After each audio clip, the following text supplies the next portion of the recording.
Hi, I'm Mary Hood, and I'm here to give you a handful of Christmas hope. Do you notice I have a little bit of a scratchy throat today? It's a concern because this is not the week that I want to have a scratchy throat. Did you bring your beverage? I brought mine.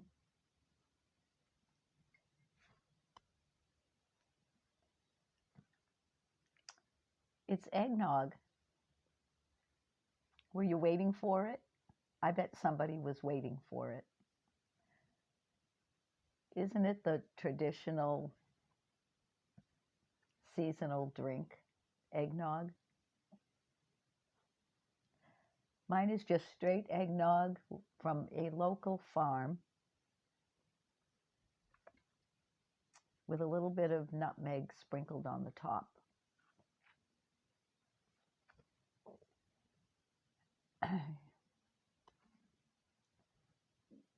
I do love eggnog, but I don't drink a lot of it. Other people in my family drink it a lot more than I do. I'll have a tiny bit because it's very rich and very sweet.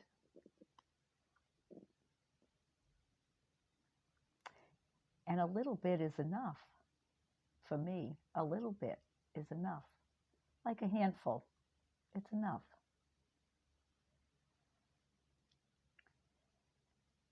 This is the same glass that I had yesterday. Well, the last time we were here, it wasn't yesterday. I didn't tell you about the glass. Isn't it pretty? It is a very pretty glass, and I use it every holiday. I have a set of 4 of them. I bought these from the thrift shop. I think they only cost like 35 cents a piece or something like that. But they're very beautiful.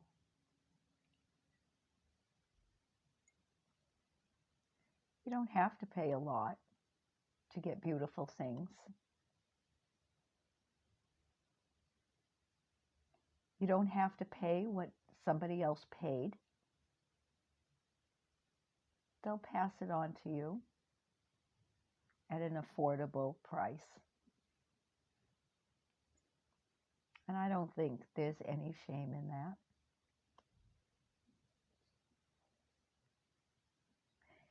When I was a child growing up, we had eggnog in our house, and we had it more than holidays because we had chickens. For a while, we raised chickens. So we had lots of eggs.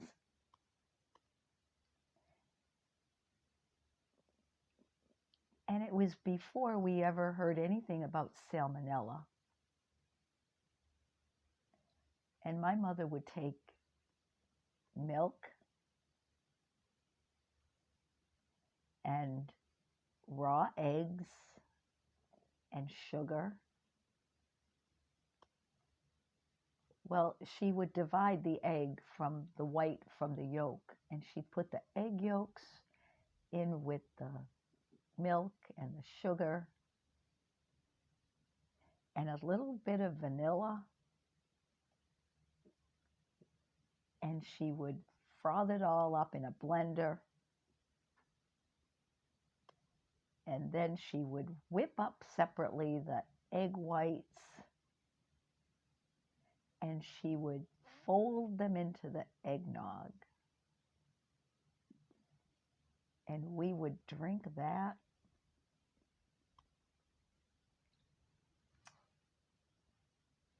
I never got sick. from eggnog. And then I was reading, when did eggs become so bad? You know, I guess it was in the 80s, sometime in the 80s. They found this bacteria in certain hen houses. And there it went from there. Salmonella. Don't ever eat a raw egg again.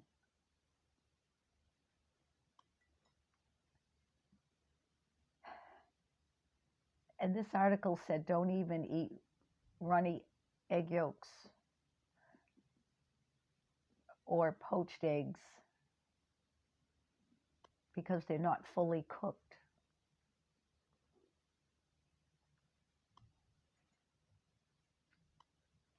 I love runny eggs on toast. I still eat them. I love scrambled eggs and hard-boiled eggs too. But, you know, we do the sensible thing. We don't eat raw eggs unless it's in cookie dough.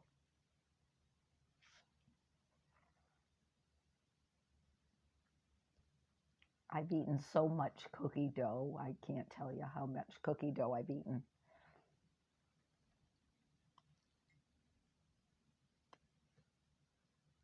But this has pasteurized eggs, and this is good. This tastes great.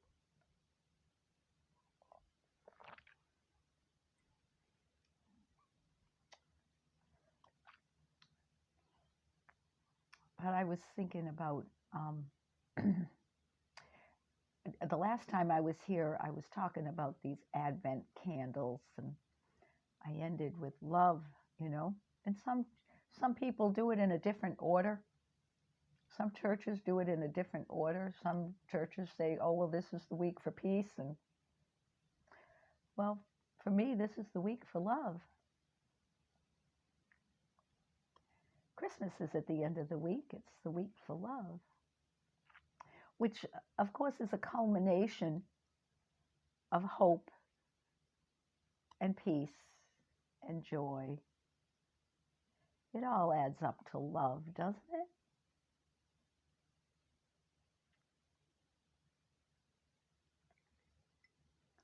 Jesus came to love. Jesus came because God so loved the world that he gave his only begotten Son, that whosoever believeth in him should not perish, but have everlasting life. That's John 3:16. That's the one verse I can say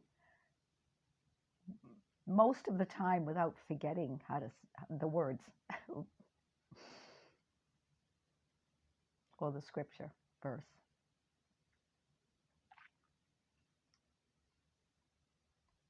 That's the important one to me. But you know, I was thinking about certain things. Look, listen to that voice. You know, and right after I made that last video,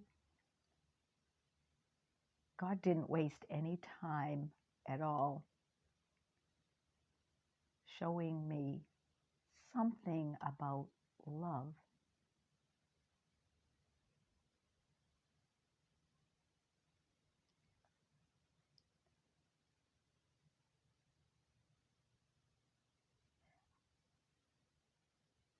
I've got this scratchy throat.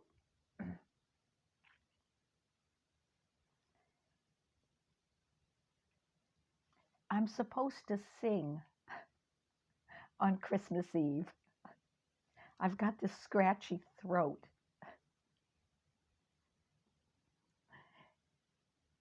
And I was asking God about it. And I said, are you going to take it away? And he ministered right back to me. And he said, does it matter?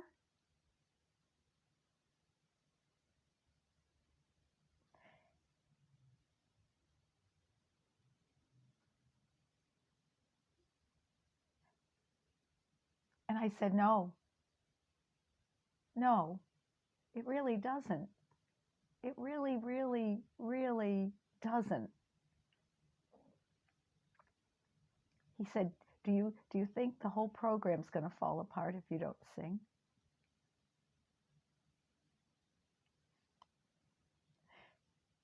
And I said, no. All that matters is you. All that matters, God, is you.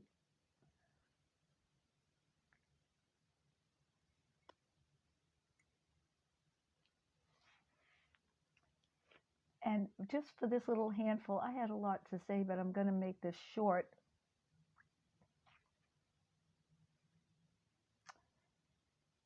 In John chapter 21, the disciples went fishing, and it said that they caught 153 sheep. 153 fish. Excuse me. And Jesus was there, and he said, let's have breakfast. That's what he said. Come and have breakfast.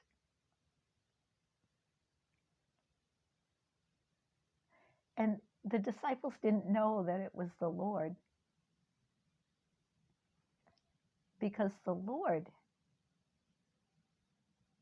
had been crucified, and the Lord rose again. But now Jesus was on the shore, and they thought he was a stranger. And Peter, who had gone fishing with these other disciples, he said, they're listening to Jesus. Let's have breakfast.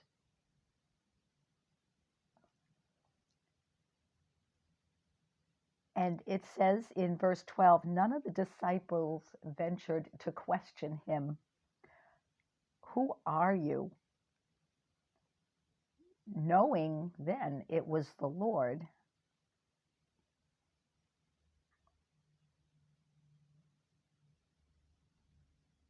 I'm getting this wrong, aren't I? I think I'm reading this all wrong. I guess they knew it was the Lord. They knew it was the Lord. Okay. But none of the disciples ventured to ask him, who are you? Who are you? Okay. Because they knew it was the Lord.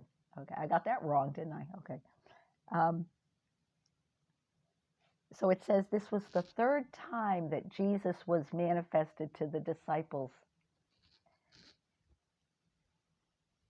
after he was raised from the dead. After. And when they finished breakfast, Jesus said to Simon Peter, Simon, son of John, do you love me more than these? And he said to him, yes, Lord, you know that I love you. And he said to him, feed my lambs. And he said to him a second time, Simon, son of John, do you love me? And he said to him, yes, Lord, you know that I love you. And he said to him, shepherd my sheep. He said to him the third time, Simon, son of John, do you love me? And Peter was grieved because he said to him the third time, do you love me? And he said to him, Lord, you know all these things. You know that I love you. And Jesus said to him, tend my sheep.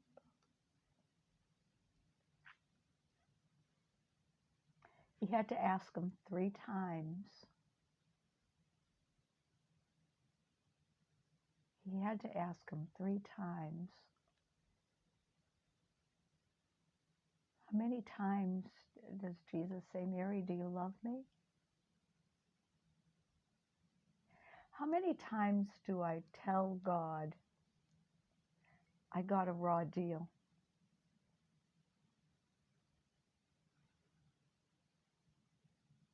Did you ever think you got a raw deal? I've thought that many, many times. Well, I got a raw deal.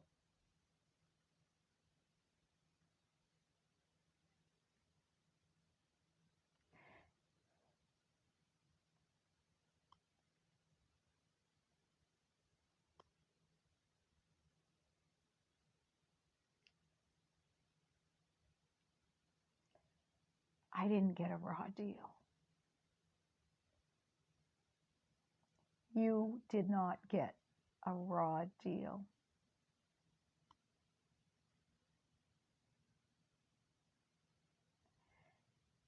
You know, I was thinking this. No, maybe I'll save that.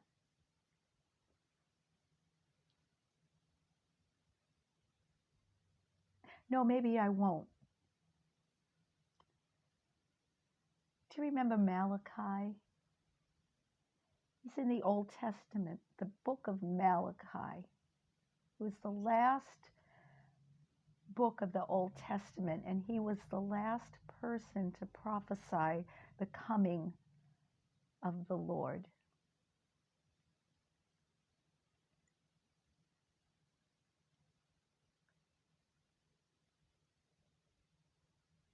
And after he prophesied that, there was 400 years of silence.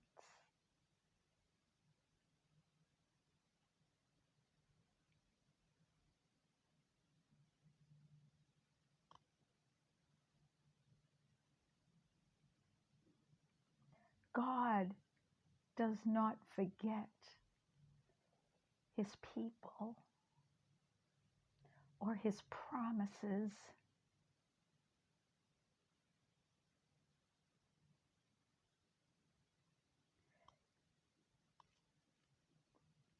Do you think you got a raw deal?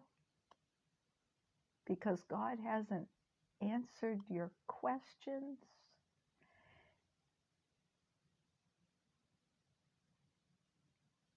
Or solved the mystery?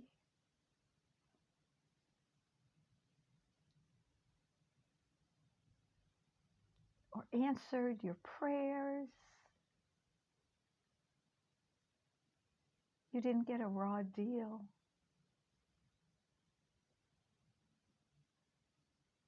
He sent his son. That's Christmas. He hasn't forgotten you.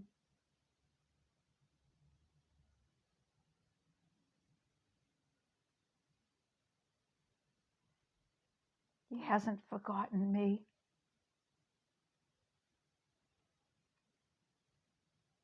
He hasn't forgotten me. But he will keep asking, do you love me more than these? What are the these?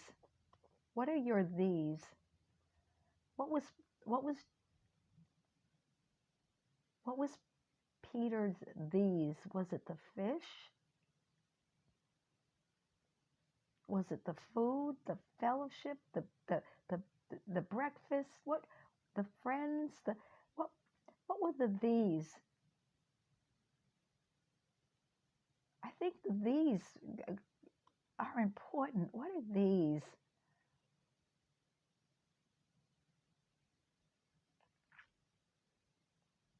Well, I hope that you have some eggnog.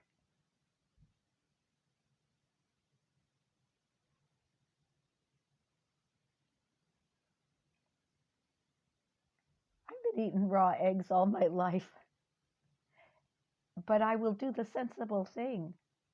I won't serve them to somebody else. I'll do the sensible thing.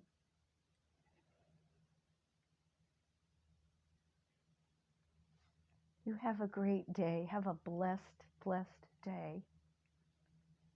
And think about these things. This is Mary Hood. I'll see you next time. Bye-bye.